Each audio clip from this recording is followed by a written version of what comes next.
everybody, it's Gene Marks, and welcome to another episode of the Paychex Thrive Week in Review.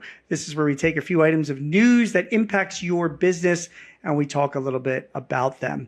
Obviously, the big news this past week has been tariffs. But before we get to them, let me just make sure that we are, I share this with you. Regardless of tariffs, it is difficult and challenging to run a small business. We know that. And HR is one of the more challenging things that we have to deal with as business owners. Paychex provides an HR service that helps you do more things at once because they act in the role of an HR person to help you with all sorts of things on the HR side, well and above just payroll processing. If you are busy and need help on the HR side, I implore you to check out Paychex. Go to paychex.com/meet Paychex. That's paychex.com/MEET PAYCHEX. Thank you for considering that. Let's get to the news. Usually we handle 3 or so news stories of the week, but this week is about tariffs. And the big question is what happened and can I get a refund for my tariffs? So let me address that. First of all, what happened? Last week, the Supreme Court overturned the president's actions, basically saying that the president behaved unconstitutionally and broke the law by implementing tariffs that were over and above the Emergency Powers Act that he was using to implement tariffs.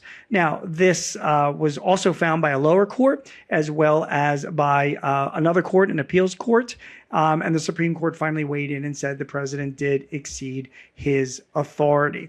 So I want to be clear that the tariffs issue is not going away. And the only thing that is for certain is the uncertainty that's going to happen over the next 2 years at the very least. And why is that? Well, even though the president couldn't get his tariffs through the International Emergency Economic Powers Act, he has other cards to play. He could go and use the 1930 Smoot-Hawley Act, which gives him the power to impose tariffs up to 50% on any countries that discriminate against the U.S. The thing about using the Smoot-Hawley Act is that he needs congressional approval to do so. And even though the Republicans hold a slim majority in the House and the Senate, there are a number of Republicans that have voiced their opposition to the president's tariffs. And so that would be a pretty tough hill for him to climb.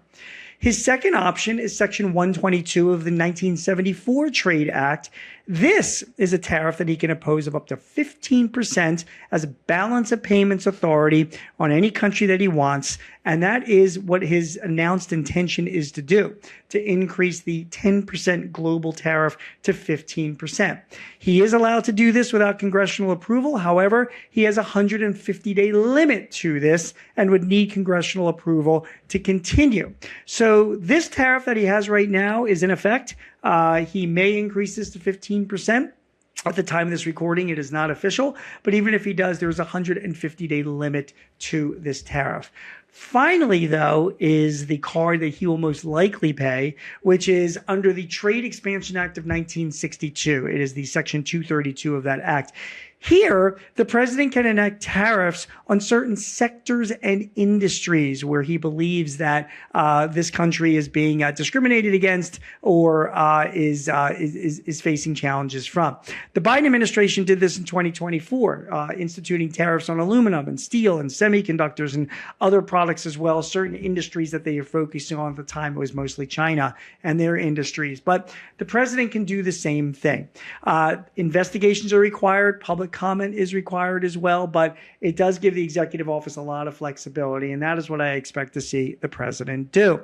So is this tariff thing over? Far from it. I can guarantee you that whatever the president does, there will be opponents to it. Certainly people in industries that are affected by this, they will sue him. And as he has shown in the past, he will sue them right back. He likes to fight these things out of the court. These things can take years to work their way through the courts before they ultimately get resolved by the Supreme Court, if they do. And in the meantime, the tariffs are going to be in effect and doing, having their issue. So a couple points I want to make out. First of all, is the big question. Can you get a refund? I mean, the Supreme Court overturned this tariff, what the president was doing with tariffs. Are you able to get a refund? So my response to that is don't count on it. Refunds are going to be very, very hard to get for small businesses. And let me explain to you why. For starters, the president's own administration are wiping their hands clean of this situation and saying, hey, when it comes to refunds, that's got to be decided by the lower court, not by us. They haven't come up with any methodology for it. So that's going to be up to you to go to the lower court and listen to what they have to say. Even Justice Brett Kavanaugh, who wrote the dissenting opinion, said that the refund process is going to be an absolute mess. And make sure that you know what the details are of getting a refund. Most of the imports that come in from other countries come in through a brokerage firm or a customs house, an importer-exporter. They are usually the importer of record. They're the ones that bring the goods in and then they pass through any tariffs to their customers. So a lot of businesses are not even the importer of record. They can't even institute a refunds process because, again, they're not the importer of record. So what do? They have to rely on these brokerage firms and customs houses and exporters, a lot of them being very small businesses themselves, and they might not have the resources to go through a refund process. And again, they're not going to be getting any help from the administration in doing this. So it's going to be very, very difficult. Finally, there are some large companies that are going after refunds. They have hired some firms that can help them do that as well. It is still murky as to whether or not these firms and these large companies can get refunds on these tariffs. But even if they do, by the time it comes trickling down to small businesses, I think it's going to be a long way away. The bottom line is that if you're expecting to get a refund, I would not be putting a lot of weight behind that expectation. Maybe there's a possibility. Maybe you've got the ability to work through your trade association or some other kind of external party to help you in the process. But any refunds that you could be looking at, I think are going to take a long time to get if you get them at all. So don't count on it. The big thing is, what do you do for now, right? I mean, if there is any certainty about these tariffs, is that it's going to remain uncertain over the next couple of years. Now, in my opinion, most tariffs with the EC, with Japan, with India, with Mexico, with Canada have been resolved and negotiated and are around a 15% level. The president has a lot of flexibility with the 1962 Trade Act, so he has got the ability to implement more tariffs on certain industries and sectors relating to those countries, and I do believe that the president will do that. But I also believe, and I think that I am not incorrect, that those tariffs are going to probably wind up to be around the 15% that's already been negotiated with a lot of these countries. So, I'm not saying that a 15% tariff is a great thing, but a lot of my clients and readers and people that I speak to were like, hey, we're not crazy about tariffs, but we would just like some certainty as to what we have to pay so we can navigate our businesses around that. And I can say that 15% number is generally where we're going to be coming in. Now, if you spend a lot of money with China and you buy goods from there, that tariff rate is at 30%. That might come down quite significantly because, again, of that 15% level that I foresee agreeing on. We'll have to wait and see. The president can come after China. Already there are tariff rates on Chinese goods in certain industries and sectors that are well above that 15%.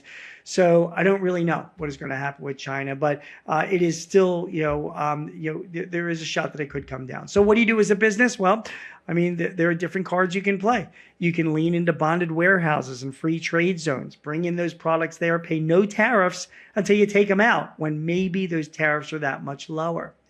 You can find alternate suppliers in other countries using the World Trade Center organization, or you can go to the Make Onshoring Great Again portal that the Small Business Administration is now making available and maybe find an alternative supplier that's domestic to do what you want to do. You can lean into technology, hopefully, maybe AI to reduce your overhead, make your people more productive. So that can mitigate any potential price increases. And if you're going to increase prices to your customers, you really want to do it on a targeted level. You don't want to just have a broad overall price increase. My smartest clients are looking at their customer by customer basis. They're leaning into their data, their accounting systems, the profitability per customer, and they're giving them, they're implementing price increases or passing down some of these costs depending on the profitability and the relationship that they have with their customers. Some customers might be really profitable or a great relationship. They're getting less of an increase. Others might not be such a great relationship or less profitable. They're getting more of a tariff increase. It really depends, and you've got the data to do just that. So recapping. Tariffs now, the Supreme Court overruled what the president was doing under the International Emergency Economic Powers Act. But the president has many cards to play, and he will be playing those cards. Will you get a refund? It's possible, but I think the chances of it are very, very low. So I wouldn't count on it. Use some of the tactics that I just described, bonded warehouses and targeted pricing, for example, to try and navigate your way around these tariffs and mitigate any of the costs before you start passing down your price increases to your customers. That's where we are on tariffs so far. Clearly, we'll be reporting a lot of this as the news continues on, and there will be plenty of news on tariffs, but this is where we stand today at the end of February.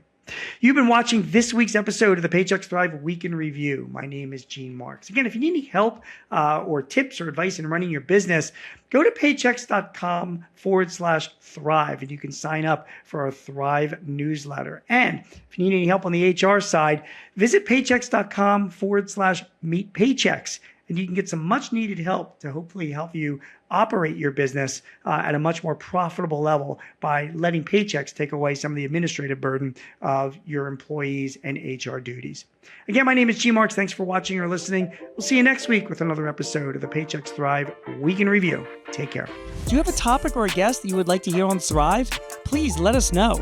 Visit payx.me/Thrive Topics and send us your ideas or matters of interest. Also, if your business is looking to simplify your HR, payroll, benefits, or insurance services, see how Paychex can help. Visit the resource hub at paychex.com/works. That's WORX. Paychex can help manage those complexities while you focus on all the ways you want your business to thrive. I'm your host, Gene Marks, and thanks for joining us. This podcast is property of Paychex Incorporated 2026, all rights reserved.